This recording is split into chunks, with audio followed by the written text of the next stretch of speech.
Assalamualaikum warahmatullahi wabarakatuh. Hari ini awak akan menyambung belajar tajuk semalam, kerja dan tenaga. Okey, awak tahu dah. Kerja formula dia adalah daya darab dengan sesaran. Di mana sesaran ataupun daya tu mesti selari selari. Okey. Kalau tak selari tak boleh awak tak boleh nak darabkan dia. Okey, hari ni kita nak tengok kaitannya dengan tenaga. Okey. Apa kerja, apakah tenaga? Okey. Tenaga adalah kebolehan melakukan kerja. Ada tenaga barulah boleh buat kerja. Itu sama dengan definisi dia macam bahasa Melayu juga. Ada tenaga boleh buat kerja. Tenaga adalah kebolehan melakukan kerja. Okey, kemampuan melakukan kerja. Awak guna ayat kebolehan. Perkataan kebolehan. Okey. Jadi tenaga juga. Okey, tenaga. Okey, awak belajar di sekolah rendah tahun 6 kot kalau tak silap. Tenaga tidak boleh dicipta atau dimusnahkan. Tak boleh cipta, tak boleh musnah dia. Okey, tetapi tenaga ini boleh berubah dari satu bentuk kepada bentuk yang lain. Okey. Contoh awak belajar dulu masa sekolah rendah. Tenaga kinetik. Jadi tenaga keupayaan. Itu contohlah Ini contoh. Ni contoh. Okey, lagi. Contoh tenaga kimia berubah menjadi tenaga bunyi. Ini contohlah. Okey. Jadi awak tahu, maksudnya kalau tenaga tadi 2 joule, dia tetap jadi 2 joule. Okey, dia tetap jadi 2 joule. Tadi tenaga kimia 2 joule, masa dia jadi tenaga bunyi pun 2 joule. Sebab dia tak boleh nak bertambah atau berkurang. Tak boleh nak buang dia. Tak boleh dicipta, tak boleh dimusnah. Dia ada juga sebanyak yang sama. Cuma bentuk dia dah berubah. Okey. Sekarang kita tengok contoh. Okey.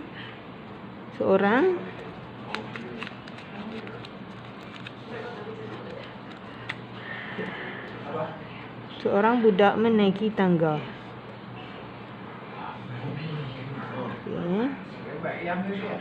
Okey. Kita kata jarak ni kita kata 2 meter. Jarak mencancang 1 meter. Okey. Budak ini naik tangga. Okey. Dan dia punya jisim dia adalah 25 kilogram. Okey.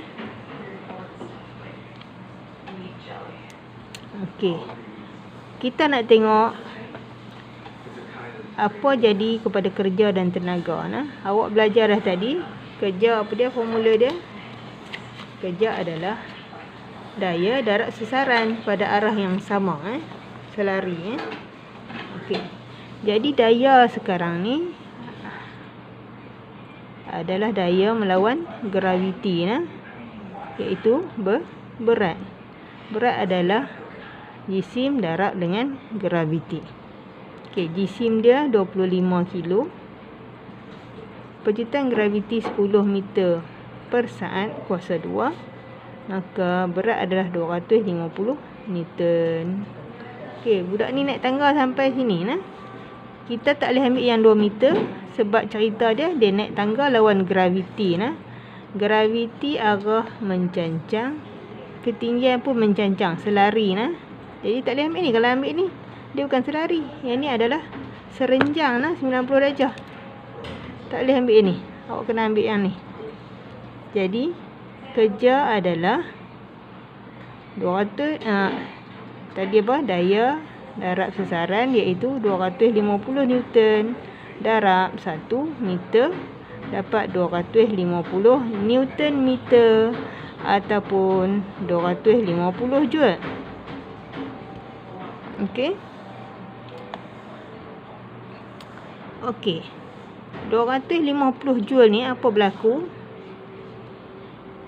Okey, maksudnya bila dia sampai di atas ni. Okey, budak ni dia menggunakan tenaga kinetik nah untuk pergerakan 250 joule. Sampai di atas dia mendapat tenaga keupayaan. Berapa tenaga keupayaan dia? Juga 250 joule. Nampak nah? Okey. Tenaga apa dia? Kebolehan melakukan kerja. Semasa dia mempunyai tenaga kinetik, apakah kebolehan melakukan kerja budak ni? Dia boleh melakukan kerja menaiki tangga. Nampak nah? Di sini dia boleh menaiki tangga. Kinetik ni tenaga dalam pergerakan. Pergerakan menaiki tangga.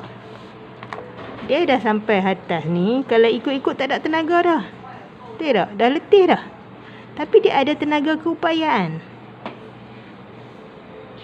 Di mana awak tahu tenaga adalah kebolehan melakukan kerja. Apa maksud di sini? Apa kerja yang dia boleh buat atas ni? Cuba awak fikir. Apa kerja? Di atas ni dia boleh buat apa? Di sini ya dia boleh kerja menaiki tangga. Tapi di sini tenaga keupayaan ni apa upaya? Apa yang dikatakan keupayaan tu? Keupayaan ni berlaku di tempat tinggi nah. Keupayaan ni adalah dia berupaya untuk melakukan satu kerja lagi iaitu terjun ke bawah. Nah, terjun. Dengan berapa kebolehan terjun dia adalah 250 joule. Nah, dari kiraan ni awak boleh lagi nak kira berapakah laju akhir di sini. Awak boleh kira. Nah, dengan formula-formula yang ada. Nah, jadi tenaga kinetik ni untuk bergerak, dia boleh bergerak naik atas. Tenaga keupayaan memang dia tak mampu bergerak, dah letih. Tapi dia berupaya. Kalau dia lompat, apa tenaga keupayaan ni boleh buat? Awak bayangkan. Ni kita cerita orang. Kalau kita cerita satu besi di tempat yang tinggi. Nah. Okey. Besi di tempat yang tinggi, ketinggian 1 meter. Dengan tenaga 250 joule, apa besi ni boleh buat pada tanah ni? Apa keupayaan dia di tempat tinggi? Lagi tinggi keupayaan dia. Semakin tinggi. Apa keupayaan dia? Kalau dia dijatuhkan, dia berupaya melubangkan tanah yang dia. Betul tak? Sebab tu sesuatu yang berada di tempat tinggi mempunyai satu tenaga. Tenaga keupayaan. Dalam kes ni berupaya menembuskan tanah ni. Kalau dia cukup berat. Cukup berat, cukup padu, menembuskan tanah. Tu keupayaan dia. Lagi satu awak tengok. Sorry. Tadi ni. Besi di tempat tinggi berupaya melubangkan tanah. Okey. Awak tengok lagi satu. Awak bayangkan ada air di tempat tinggi. Kalau air ni terjun ke bawah, apa dia boleh buat? Ni kita tak air terjun. Dia boleh melubangkan sungai di bawah ni. Sungai ni cetek, tapi di sini dia upaya melubangkan dengan kekuatan yang diterima dari tenaga dari tenaga kepayaan ini boleh melakukan kerja melubangkan tanah. Juga di sini kalau ada satu turbin, satu turbin, dia akan berpusing, dia akan berpusing, dan apa yang terhasil, dia boleh menghasilkan elektrik. Dalam kes ini, tenaga keupayaan telah berubah menjadi tenaga mula kinetik lah. Dia menggerakkan turbin tadi, dan dari situ dia menjadi tenaga elektrik. Nampak? Ni dari si konsep saja. Kiraan masih kita menggunakan daya darab dengan sesaran. Jarak yang dilalui. Dalam kes ni berapa jarak ni? Jarak ni kita kira dari segi jarak dia, S dia adalah H, height, ketinggian. Okey, kalau macam ni pun masih ketinggian lah. Ni tenaga kepayaan. Okey, jadi saya harap awak faham apa yang dimaksudkan dengan tenaga, iaitu kebolehan melakukan kerja. Kita akan tengok soalan. Baiklah, ini adalah homework awak. Semasa latihan fizikal, Samad yang berjisim 75 kg, ni jisim M, diangkat sehingga ketinggian mencapai 21 meter dari permukaan. Permukaan tanah lah. 21 meter. 2.1 meter. Idris dengan jisim 46, diangkat hingga ketinggian mencapai 3.2 meter. Okey, soalan dia, antara kedua-dua lelaki itu, siapakah yang mendapat tenaga kepayaan graviti yang lebih tinggi? Itu soalan. Saya tambah soalan lagi. Tunjukkan kiraan tenaga keupayaan untuk kedua kes. Okey, ini soalannya. Sila hantar pada saya jam 6 petang hari ini. Terima kasih.